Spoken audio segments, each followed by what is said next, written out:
Are tanks too impactful in Overwatch 2?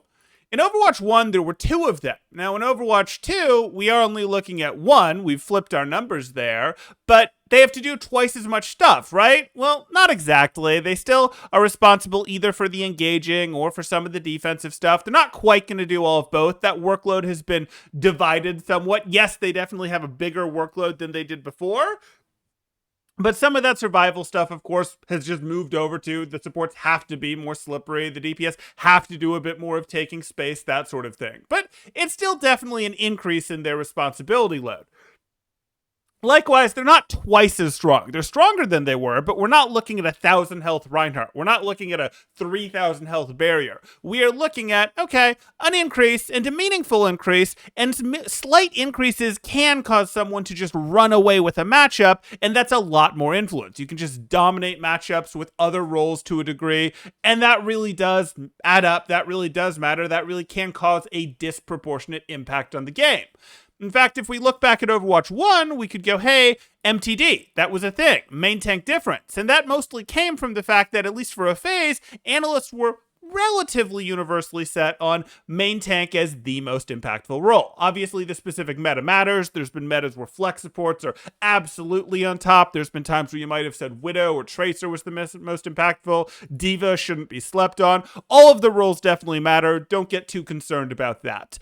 But if we move on, we look at this and we go, okay, heading into Overwatch 2, is it going to be okay that these tanks are even more impactful? Well, let's compare it to real life sports. We can look at baseball. We can look at football. We can look at soccer. And all of those things have positions that are kind of different than the others. If we look at baseball, we can look at our pitcher. The pitcher is the most impactful player on the field. If you know baseball at all, that's just true. That's how it works. You have to run a rotation, but they are. If we look at football, we're looking at the quarterback. Again, that's going to be a disproportionately impactful player. If we're looking at American soccer, football for the rest of the world, the goalie might not as universally be considered to be the most impactful role, but they at least get to play by different rules than everybody else. They get to use their hands. That's unique and different. So there's definitely precedent in the sporting world or in competition in general for, hey, it can still be fun. It can still be enjoyable, both to play and to watch, and has been for many years, for something where impact was different between the different roles in a game.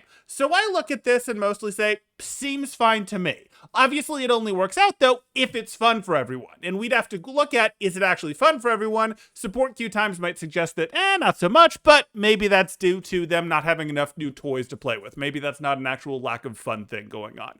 But we look at this. What do you guys think? Do you look at this and say, hey, no, it absolutely has to be equally balanced in terms of impact between the roles? It's okay in baseball that it's not because you're on a team for an entire season, but it's totally different when you queue up individually and have SR. You have to have exactly as much impact as the tank does if you're playing Lucio? Or do you look at this and say, no, if it's fun, it's fun, it's fine, and it just works out over time. You still are competing against the other team's support, DPS, whatever the case may be there. Let me know your thoughts. Are tanks going to be the most impactful role by a long shot in Overwatch 2, or is it going to be someone else? And is it okay if the impact difference does exist going into Overwatch 2, as long as it's fun? Let me know in the comments down below. If you're enjoying the content, drop a like, consider subscribing for more thought-provoking Overwatch 2 content, and I'll see you in the next one. Thanks, Temporal out.